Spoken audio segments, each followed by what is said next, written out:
ಭೀಕರ ರಸ್ತೆ ಅಪಘಾತಕ್ಕೆ ಮೂವರು ಬಲಿಯಾಗಿದ್ದು 15ಕ್ಕೂ ಹೆಚ್ಚು ಕಾರ್ಮಿಕರು ಗಾಯಗೊಂಡ ಘಟನೆ ಕೋಲಾರ ಜಿಲ್ಲೆಯ ಶ್ರೀನಿವಾಸಪುರ ತಾಲೂಕಿನ ಕಾಲೋನಿ ಗೇಟ್ ಬಳಿಯಲ್ಲಿ ನಡೆದಿದೆ.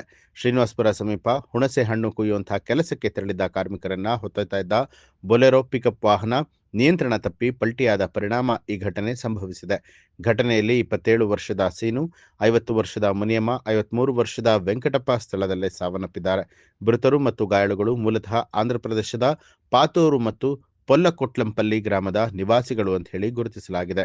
ಗಾಯಗೊಂಡ 15ಕ್ಕೂ ಹೆಚ್ಚು ಕಾರ್ಮಿಕರನ್ನ ಶ್ರೀನಿವಾಸಪುರ ಹಾಗೂ ಮದನಪಲ್ಲಿಯ ಸರ್ಕಾರಿ ಆಸ್ಪತ್ರೆಗಳಿಗೆ ದಾಖಲಿಸಲಾಗಿದ್ದು, ಕೆಲವರ ಸ್ಥಿತಿ ಚಿಂತಾಜನಕವಾಗಿದೆ. ಇನ್ನು ಘಟನಾ ಸ್ಥಳಕ್ಕೆ ಕೋಲಾರ ಎಸ್ಪಿ ಕನ್ನಿಕಾ ಸಿಕ್ರಿವಾಲ್ ಹಾಗೂ ಮುಳುಬಾಗಿಲು ಡಿವೈಎಸ್ಪಿ ಮನಿಷಾ ಭೇಟಿ ನೀಡಿ ಪರಿಶೀಲನೆ ನಡೆಸಿದ್ದಾರೆ.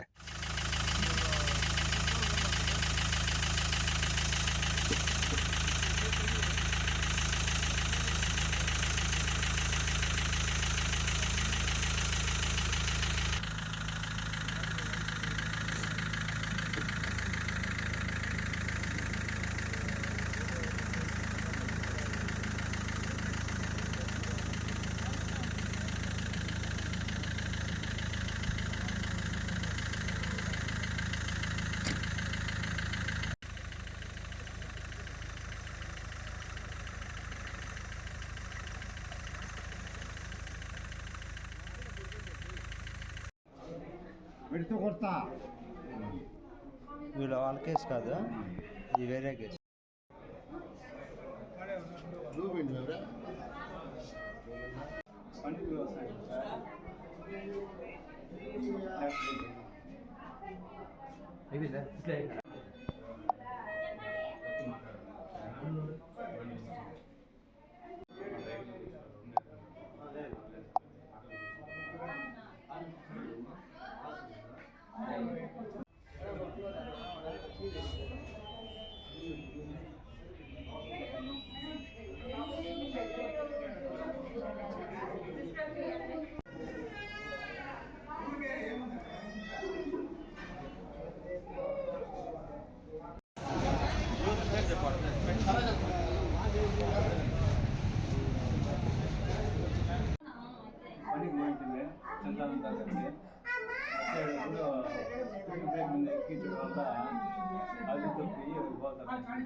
ನ್ಯೂಸ್ ಅಲರ್ಟ್ ನಿಮ್ಮಿಂದ ನಿಮಗಾಗಿ.